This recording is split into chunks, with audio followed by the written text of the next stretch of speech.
10 साल गुजर चुके थे। एक एल्ज 313 नाम की दवा लैब में बनाई गई। उसने इंसानी जिंदगियों पर तबाही मचा दी। धीरे धीरे पर स्थायी तरीके से शहर वीरान पड़ चुके थे। गली गली में सूनापन था।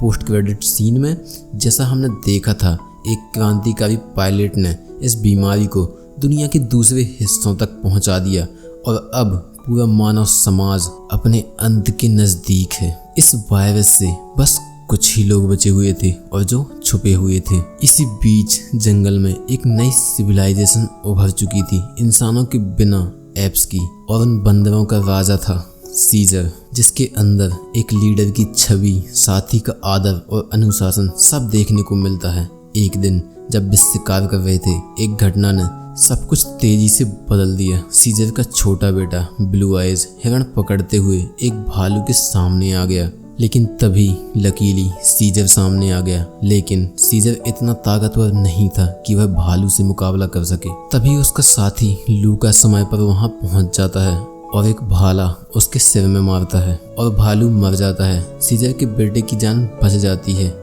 यह सीन सिर्फ एक बचाव नहीं बल्कि ये बताता है कि ये बंदर से कहीं बढ़कर हैं। इनके पास दिमाग है, इनके पास भावनाएं हैं। अगले सीन में हमें उनके कबीले की रोजमर्रा की जिंदगी दिखाई जाती है।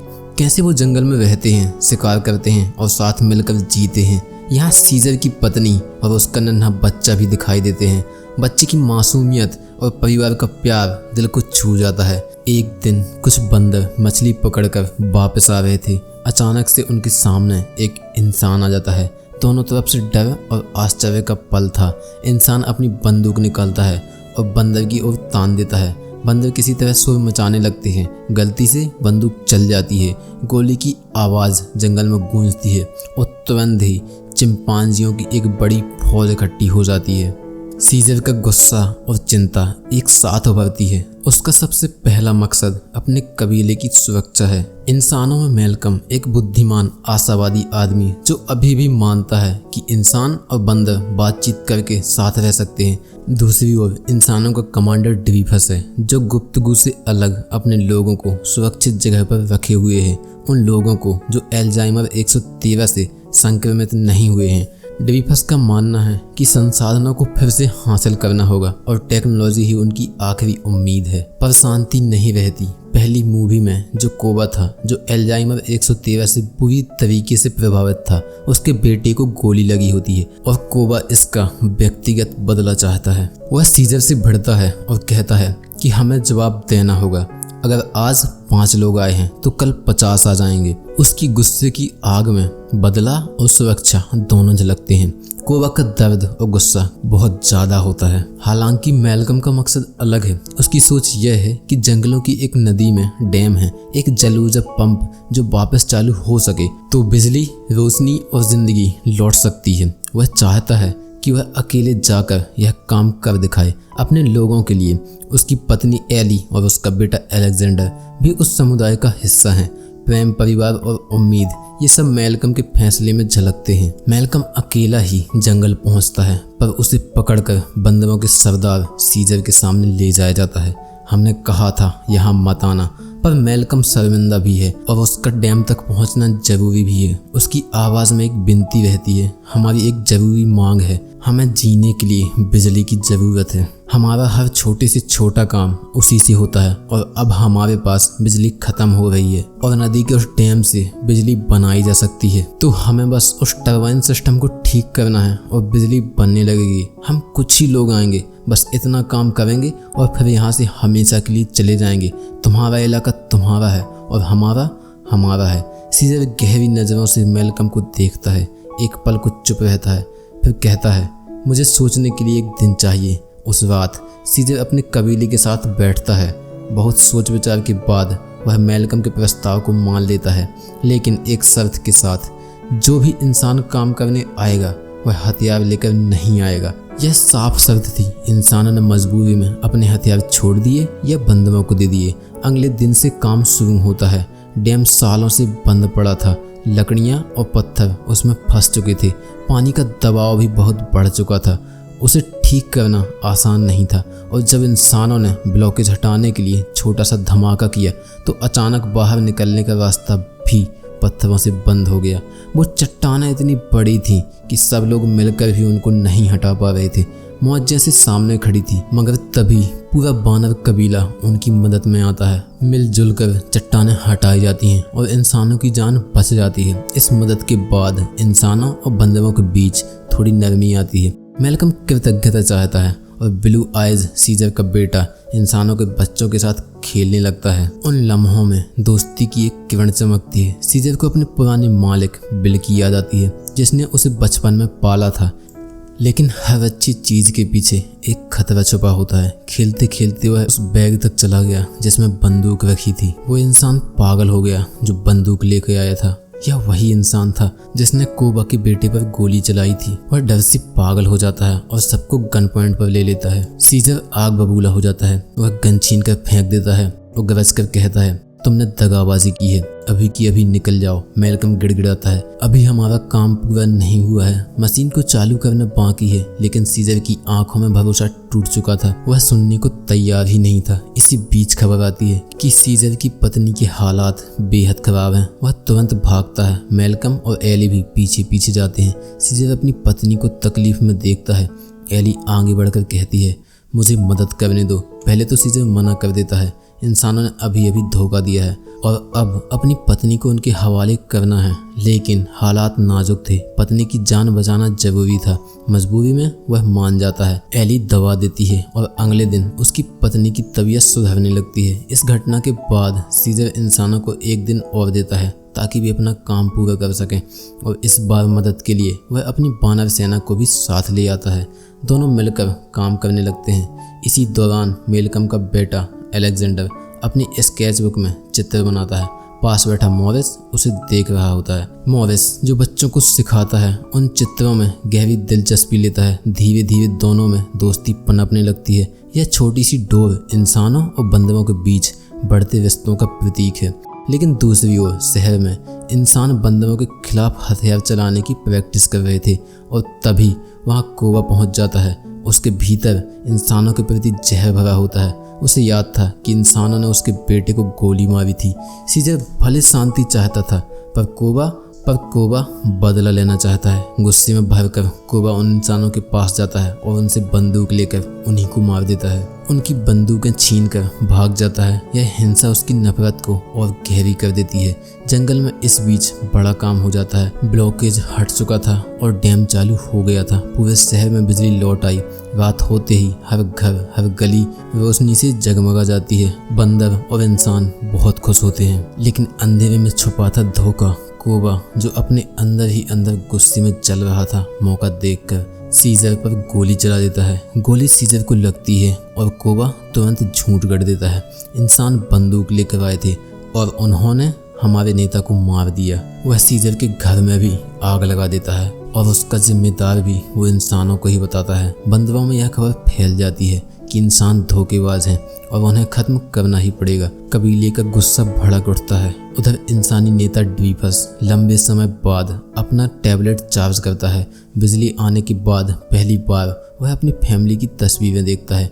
उसके मन में उम्मीद जगती है, अब हम दूसरे देशों से संपर्क कर पाएंगे, पता कर पाएंगे कौन बचा है और कौन हमारी मदद कर सकता है। लेकिन ठीक उसी वक्त कोबा ब्लू आइज को भी उकसाता है। वह कहता है, देख, इंसानों ने तेरे बाप को मारा, तेरा घर जला दिया, अब तू सरदार का बेटा है, तुझे बदला लेना ही होगा। ब्लू आइज उलझन में है, दिल मानने को तैयार नहीं, लेकिन हालात और भावनाएं उसे कोबा की तरफ धकेल देती हैं। और जैसे ही ये सब होता है, मैल्कम और बाकी सभी लोग वहां से भागते हैं। बंदर उनका पीछा करते हैं। वो छिप जाते हैं और बच जाते हैं। बंदर इंसानों पर हमला कर देते हैं। सबसे पहले वो हथियार खाने पर हमला करते हैं और इंसानों के पूरे हथियार चुरा लेते हैं। इंसान उनसे लड़ने की कोशिश करते हैं, लेकिन उनकी संख्या इतनी ज़्यादा थी और सबके पास हथियार भी थे, तो वो हार जाते हैं। इंसानों को पकड़कर पिंजरों में ठूंस दिया जाता है। कोबा का इरादा साफ था, जैसे मैंने सालों कैद में बिताए वैसे इंसान भी कैद में ही रहेंगे। उसके भीतर की नफरत ने उसे पूरी तरह अंधा कर दिया था, लेकिन सभी बंदर उसकी बात से सहमत नहीं थे। कुछ वफादार साथी थे, मॉरिस, लूका, रॉकेट मानते थे कि इंसानों को गुलाम बनाना गलत है, मगर कोबा क्रूर था। जिसने अभी विरोध किया उसको भी जेल में बंद कर दिया गया, और ये सब ब्लू आइज ने अपनी आंखों से देखा। उसे समझ आ गया कि कोबा सही नेता नहीं है। इधर मैल्कम, एली और उसका बेटा वापस वहीं पर जाते हैं जहां सीजर को गोली लगी थी। उनको सीजर मिलता है जख्मी हालात में। वो उसको गाड़ी में लेकर उसी घर में जाते हैं जहां सीजर पहले रहता था। यही वह जगह थी जहां बिल ने उसे बचपन से पाला था, भाषा सिखाई थी, संकेतों में संवाद करना सिखाया था। वो लम्हे याद कर सीजर भावुक हो उठता है। उसकी गोली ऑपरेशन से ही निकाली जा सकती है, लेकिन ऑपरेशन के औजार वहां पर नहीं होते। एली कहती है वो औजार इंसानों की कॉलोनी में ही है। मैल्कम वो औजार लेने जाता है, अपनी जान जोखिम में डालकर वहां तक पहुंचता है, और जैसे ही औजार लेकर वो वापस आ रहा होता है, उसके सामने बहुत सारे बंदर होते हैं जिनसे छिपते छिपाते वह वहां से निकल ही रहा होता है। तभी उसको सीजर का बेटा ब्लू आइज मिलता है। वह उससे बताता है कि तुम्हारे पिता अभी जिंदा हैं। ब्लू आइज मैल्कम के साथ सीजर के पास आ जाता है। सीजर अपने बेटे को सब कुछ बताता है और कहता है मैं घायल हूँ, लेकिन कोबा को रोकना होगा। इस जिम्मेदारी के लिए अब तुम्हें आगे आना होगा। पिता की बातें बेटे के दिल में आग जला देती हैं। ब्लू आइज कसम खाता है कि वह कोबा को उसकी औकात दिखाएगा। सबसे पहले वह चुपके से अपने पिता के वफादार साथियों तक पहुंचता है और उन्हें आज़ाद कराता है। धीरे धीरे सीजर की असली सेना वापस खड़ी होने लगती है। मैल्कम भी इन सब का गवाह था। वह सीजर की ताकत और उसके सिद्धांतों को देख यह समझ गया कि सीजर ही एक असली लीडर है। इंसानों और बंदरों की शांति अगर किसी से संभव है तो वह सिर्फ सीजर है। अब वक्त था टकराव का। पीछे के रास्ते से सीजर और उसके वफादार साथी टावर की तरफ बढ़ते हैं। वहीं पर कोबा ने अपना अड्डा बना रखा था। टावर की ऊंचाई और वहां से मौजूद हथियारों से वह पूरे कबीले को कंट्रोल कर रहा था। इधर इंसानी कैंप में ड्वीफस ने एक और खतरनाक योजना बनाई थी। उसका कहना था टावर को ही ब्लास्ट कर दो ताकि बंदरों का राज ही खत्म हो जाए, मगर मैल्कम ने उसे रोका। सीजर अब भी जिंदा है, वह कोबा का सामना करेगा। हमें थोड़ा और इंतजार करना चाहिए। टावर की ऊंचाई पर सीजर और कोबा आमने सामने होते हैं। दोनों का गुस्सा, ताकत और पुरानी यादें सब एक साथ फूट पड़ता है, और कोबा का शरीर एल्जाइमर 113 दवा से और भी ज्यादा ताकतवर हो चुका था। उसकी हिंसा बेकाबू थी, लेकिन सीजर भी कम नहीं था। वह सिर्फ अपने लिए नहीं बल्कि पूरे कबीले, अपनी प्रजाति और इंसानों के साथ संभावित शांति के लिए लड़ रहा था। दोनों के बीच जोरदार टक्कर होती है।